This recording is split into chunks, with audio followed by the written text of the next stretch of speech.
Formal nang ipinasa ni Vice President Sara Duterte kay Secretary Sonny Angara ang pamumuno sa Department of Education. Mensahe pa nga ni VP Sara kay Angara, "Welcome to the chaos."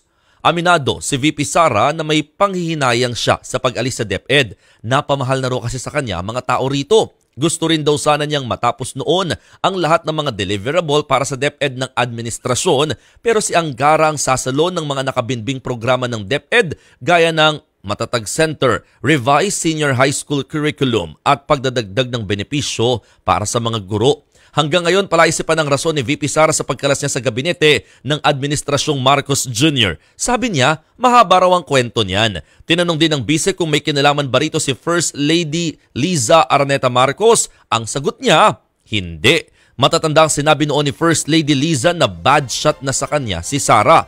Nag-ugat yan sa umunoy pagtawa pa ng bise ng tawaging bangag ni dating Pangulong Rodrigo Duterte si Pangulong Bongbong Marcos. Bagamat hindi dadalo sa SONA ngayong taon si VP Sara, sinabi niyang okay naman ang relasyon nila ng Pangulo. Pero nang imbitahan daw siya ni PBBM na tumulong sa senatorial candidates ng administrasyon, ang sabi raw ni VP Sara, hindi muna siya sasali sa midterm elections. Pati nga raw yung ama niyang si Pangulong Rodrigo Duterte, hinindian niya nang imbitahan siyang mangampanya para sa mga kandidato ng PDP. Paliwanag ni VP Sara, kailangan daw niya munang pag-isipan kung ano ang magiging direksyon ng kanya, direksyon niya sa darating na eleksyon. Hindi na rin daw siya tatanggap ng anumang posisyon sa gabinete, pero ang klaro, nakatakda raw siyang magkaroon ng heart-to-heart meeting kasama ang PDP re-electionist na sina Senator Bato de la Rosa at Bongo pagkatapos ng SONA.